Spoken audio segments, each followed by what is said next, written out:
Ассалаумалейкум достар, қалайсыздар? Бүгін бізде подкастымыздың екінші часті. Бізде бүгінгі подкастымыздың қонағы Әділ мырза. Енді Әділ мырзаны көбісі таниды. Ол реалити қатысушы ретінде.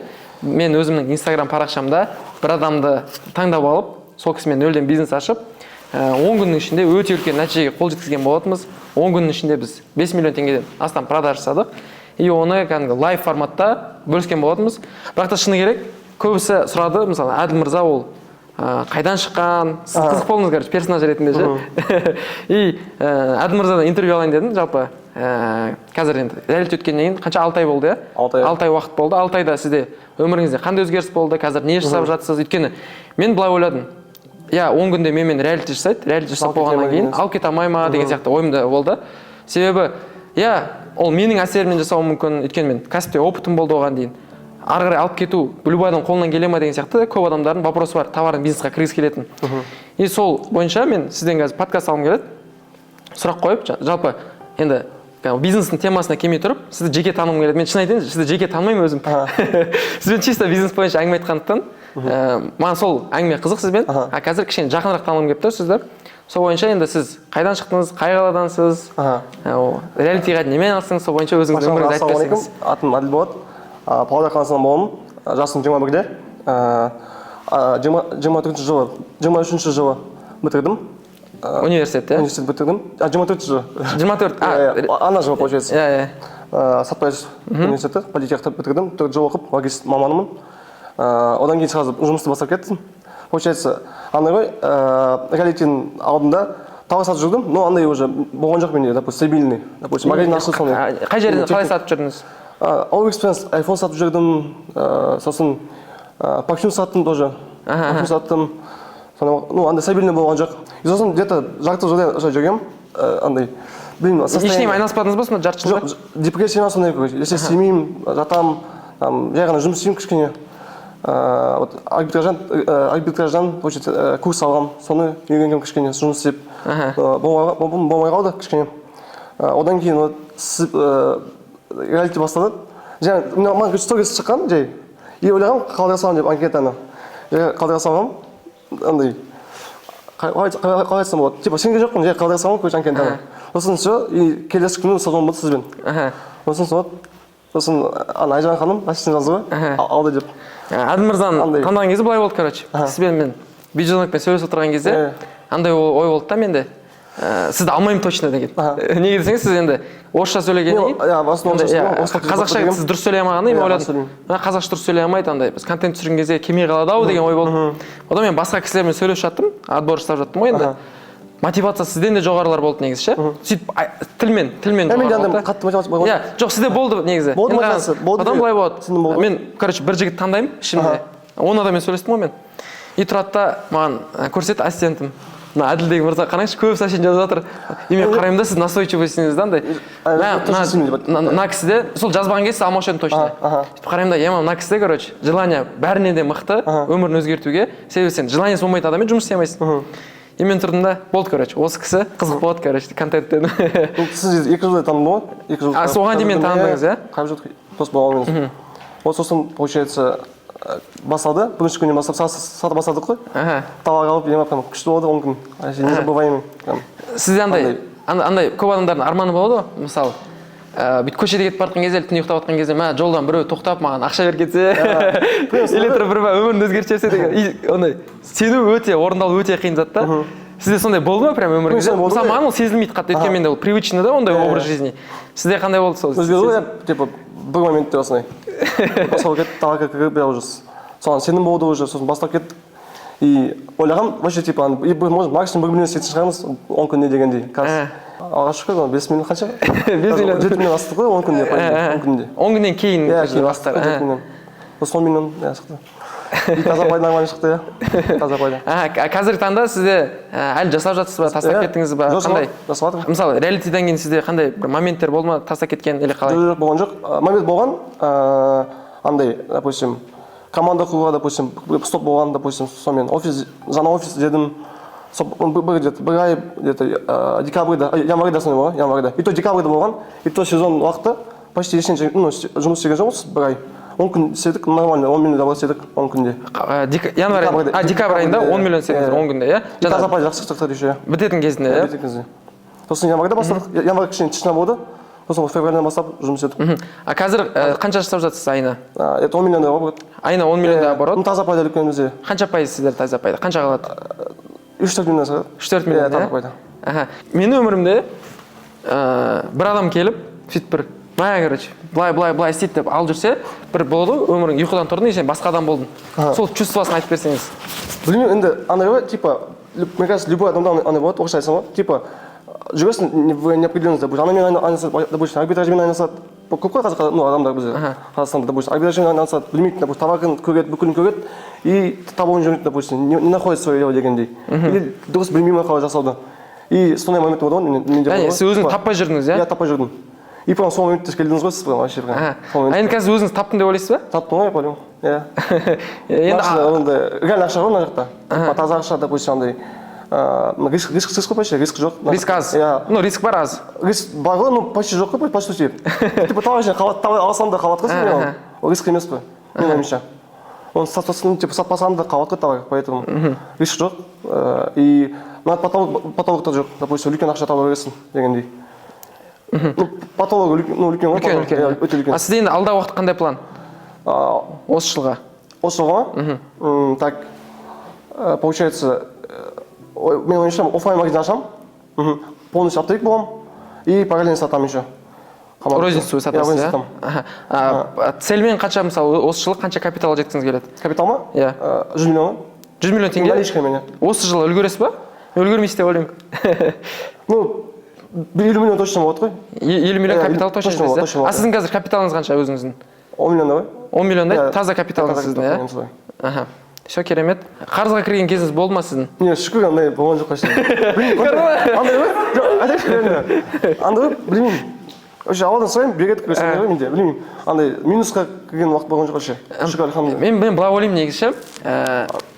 И бір нәрсе сесем получается мне. Просто өзім андай, допустим, сесем получается, просто өзім андай бүгін, допустим, 90%, 95%, 100% уақытым, допустим, жай қылтқан, допустим, білмеймін, телефон жатып дегендей, әрекет істемей дегендей. Әрекет істесем... Мысалы, маған сол қызық, сіз эффективный адамсыз да? Енді мен қаншама адамдар кездестірдім, начинающийлардың бәріне қандай ошибкалар жүреді. Олар қарызға кіріп кетеді көп. Ақшасын дұрыс басқармайды. Мысалы, сіз бірінші күннен бастап, мен сізге қалай есептеуді көрсеттім. Сіз өзіңіз есептеп кете бердіңіз. Дальше алып кеттіңіз. Мысалы, көп адам алып кете алмауы мүмкін да. И маған қызық, сіз вроде 2003 жылғысыз, менімен жас. Оған дейін не істедіңіз деген. Просто андай ғой, бізде Павлодарда андай қала, кішкентай қала. Андай окружение басқа, допустим, сату деген жоқ біз жақта. Балалар таксовать етеді, либо там, білмеймін, официант болып жұмыс істейді. Болды. Ештеңе жоқ біздің қалада, кішкентай қала ғой. Сол үшін біз Алматыға түстік, мен екі сынағым бар. Сол 20-ші жылы түстік, бірінші жылы онлайн болды. Политехта, иә? Политехта. Екінші жылы, 21-ші жылы мына жаққа келіп, уже осы жақтамыз ғой. Андай, мысалы, сіздің получается... Курьермен бастадым. Курьер болып бастадыңыз, иә? Яндекс курьер. Это 2 ай, 3 ай жүрдік, Яндекс курьермен. Сосын iPhone сата бастадық, Аугиспен. Одан кейін товар сатып, парфюм сатып жүрдік. Мысалы, реалитида сіз қабылданған кезде, сіздің жаңа егіз сыңарыңыз, сіздің отбасыңыз қалай қабылдады?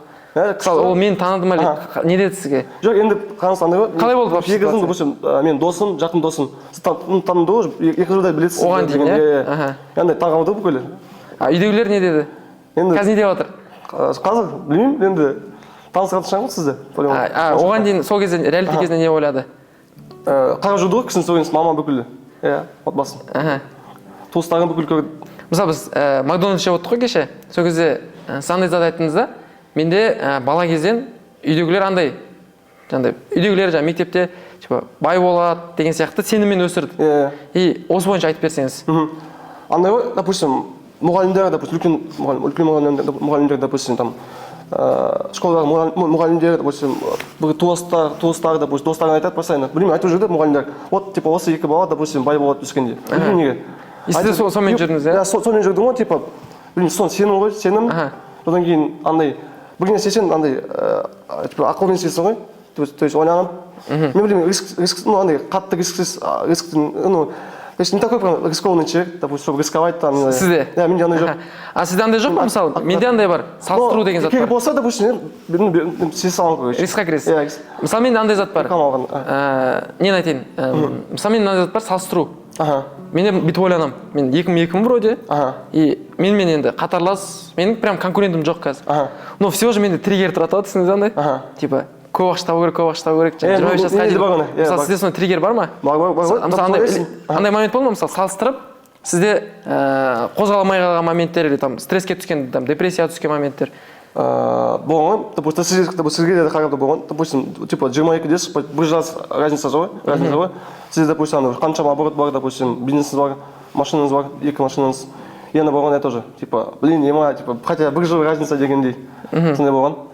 Сосын, жоқ, сосын, основном, білмеймін, внимание бермеймін, бірақ та ойланамын, типа, уақыт өтіп жатыр ғой, и қазірден бастап, уже, допустим, вообще бос уақыт жоқ менде, бос уақыт болса да, мен оны эффективно өткіземін. Кітап оқимын, допустим, подкаст қараймын секілді. И андай тиктокта жатпаймын вообще уже, андай жоқ менде. Вообще? Жоқ уже. Андай ғой, типа, қалай допустим, бос уақытты вообще, допустим, керек емес нәрсеге қалай құртасың деген сондай ой келеді маған. И сол жұмыс істей беремін постоянно, күнде. Жұмыспен и почти демалмаймын, допустим, до вас, допустим, мен мог, допустим, свободно там время проводить там в телефоне, допустим, қыдырып күнде, допустим, ештеңе істемей деген сондай моменттер болған. Қазір жоқ ондай уже. Постоянно бос уақытты эффективно өткіземін. Сіздің ортаңыз өзгерді ма? Өзгерді. Иә, өзгерді. Еще андай ғой, Алматыда басқа Астанада жүрсем, Павлодарда жүрсем бүкіл таниды. Көреді, таниды. Еще мегада жүрген бір рет. Жақын, екі балама, бір бала жақындайды, фото түсіре болма деген сондай көреді. Артынан жүріп, фото түсіріп. Короче, өмір өзгерді. Иә, басқа. Енді көріп отқан адамдарға көбісінің проблемасы ол нишада. Қандай нишамен айналыссам болады, не сатсам болады деген. И сізде сондай қандай нишаға кірген кеңес бересіз? Мен ойымша, по идее, андай ғой, қандай ниша бар доступ, допустим, сол нишаны жүре бер, сата бер. Одан кейін уже, типа, самое главное, мне кажется, начать просто. Просто действие ғой, ең бастысы. Білім аласың әрине, просто біліммен сен тез жетесің сол нәтижеге. Білімсіз, допустим, 5 жылда жүресің, 10 жылда жүресің, уақыт өткізіп. Білім алсаң, допустим, 1 жылдың ішінде көтере аласың, допустим, бизнесіңді. И мен ойымша, лучше өз брендті ашсаң, болашақта вообще. И более стабильный болады, мен ойымша. Конкуренция болмайды, бағамен демпинг болмайды. Демпинг болмайды, сол жағы жаман ғой. Но бастағанда, мне кажется, любой товар, допустим, бренд ашу, там карточка ашу деген, андай бүкіл брендинг, бүкіл уақыт алады ғой, и ақша алады, көп ақша уақыт кетеді. Поэтому любой товар алып, сата бересің ғой. Пока любой товарды алып, сатып, ақша жинап алғанша, опыт алып, и одан кейін команда құрып дегеннен кейін. Команда құрап, содан кейін уже өзіңнің брендіңе ауыссаң болады. Ауыссаң болады. И сіздің қазір алда осы, мысалы, қандай сізде нишаға қазір кіріп жатсыз? Мен қазір осы ниша техника ниша ғой. Осыны оборотқа бір көтеремін, оны полностью делегат етемін. Бұны өзім басқарамын, конечно, но басқа нишаға көшемін. Ол ниша қандай? Пока айтпаймын. Айта алмай ма? Айтайын. Оны ашамын, өз атын қоямын. Сіз неге айтпайсыз? Конкуренция болып кетеді. Бізде мен анау, сіз ма аудио жібересіз ғой, біз реалити жасағаннан кейін, короче, бізде андай болады, базардағы бүкіл товарлар сатылып кетті. Ема, осыны айтайыншы, получается, біз екеуміз бардық қой, басатқа. Дайсын алдық иә біз, одан кейін планшет алдық. Вообще случайно алсады ғой планшетті, случайно. И сосын оған екеуіне реклама жүріп, атты ғой сосын. Ойлаңызшы, біз сосын бір жұмадан кейін бардым, или 10 күннен кейін бардым, короче. Ислам поставщик маған айтады, ема, типа, орысша айтады, типа, что ты сделал, типа, с рынком, говорит, у нас, типа, все раскупили, говорит, нету на байсайте вообще планшетов, говорит, у всех раскупили, говорит, все заказ сделали, говорит, даже те магазины, которые не продавали вообще, там, допустим, именно планшет, там, именно этот планшет, просто технику продавали. Вот, допустим, маленький оборот был, все начали эти планшеты продавать, и у всех тоже обороты выросли. То есть полностью рынок расширили. Рынокты үлкейтіп, мен оны тоже маған өткенде базарда оптовиктар шығады, жаңағындай таныстар шығып айтады да. Біздің товарды, типа, жоқ, біздің товар жасады, еще андай айтады. Типа, рынокты үлкейттік та біз, прям андай, қайтсам болады, көп кәсіпкерлердің товаркамен айналысу потенциалын көбейтіп жібердік қой, бірінші айтқан кезде. Бүкіл жан ғой уже, сату. Енді потом же реально ғой, реально. Енді реалити айтатын болсам, маған өте өмірімдегі бір кайфовый моменттер бірі болды. Айтайын ба, не жағынан кайфовый болды ол? Сіз дальше алып кеткеніңіз, өйткені мысалы сіз қараймын да, и кайф та, бір адамның өмірі просто түбегейлі моментте өзгерді, шанда ұзақ уақыт емес, моментте өзгерді. И сізге қарап, мысалы, қаншама адам бизнесқа кіріп жатыр, қаншама адам мотивация алып жатыр, и сізде өзіңіз қазір ары қарай үлкен пландарыңыз бар, мен ойлаймын сіз алдағы уақытта үлкен мықты кәсіпкер боласыз деп ойлаймын. Иншаллах мені қуып жете аласыз деп ойлаймын. Өйткені сізде бүкіл потенциал бар. И бұның болып жатқан бәрі жайдан жай емес, сол үшін де мен сізді алысқа барады деп ойлаймын. И көріп адамдарға айтарым, әрқашан бір момент күтпеу керек негізі. Өйткені бір момент күтіп жүрсең ол келмейді да.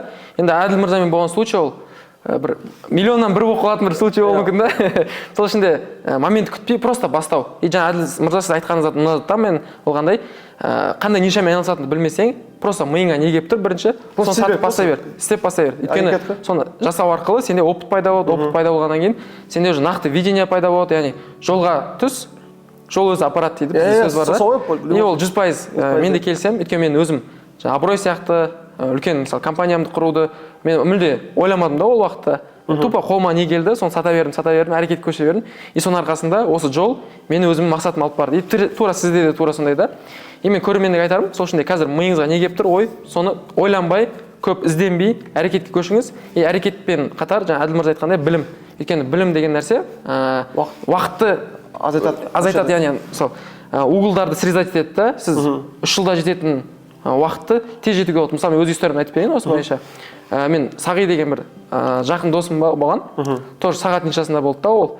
И ол маған полный түсіндіріп беретін, қалай істеу керек, не жасау керек. И мен каждый раз барамын да, ручка қағазбен жазып ала беремін.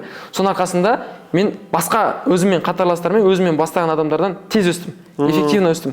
И мен түсіндім да, сен бір жетістікке жеткің келсе, әрқашан жетістікке жеткен адамның білімін алып, содан ақыл сұрап, сосын біліп алсаң болды. Сенің жылдамдығың екі еседен де көп болады деп ойлаймын. И тез жетуге болады да нәтижеге.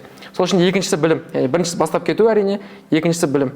Осы екеуісін адам алып жүрсе әрқашан, қорықпаса, смелый болса, мен ойымша кез келген істе, кез келген салада адам нәтижеге қол жеткізе алады деп ойлаймын. Сол үшін де осылай видеоны қорытындыласақ, енді Әділ мырза көбінесе орыс тілінде қалады, кішкене. Орыс тіл факультет бітіргенмін, орысша оқығам. Сол үшін кішкене дискомфортно болды. Сол үшін сізге үлкен алғысым білдіремін. Келгеніңізге, жалпы өзіңіздің ойыңызбен бөліскеніңізге. Сол үшін де осындай видео көп қаласаңыздар, подкаст форматында комментария жаза кетіңіздер өз ойларыңызды. Сіздердің комментарийларыңызға қарап, андай жазыңыздаршы, қандай нишаға подкаст түсірейік. Мысалы, Әділ мырза ол реалити болды. Оның алдында біз Айбар мырзамен түсірдік, ол кісінікі жаңа парфюм саласы болды. Тура сол сияқты қандай нишаның экспертінен біз подкаст алайық, соны жаза кетіңіздер. Және де каналымызға тіркелуді ұмытпаңыздар. Келесі видеода кездескенше.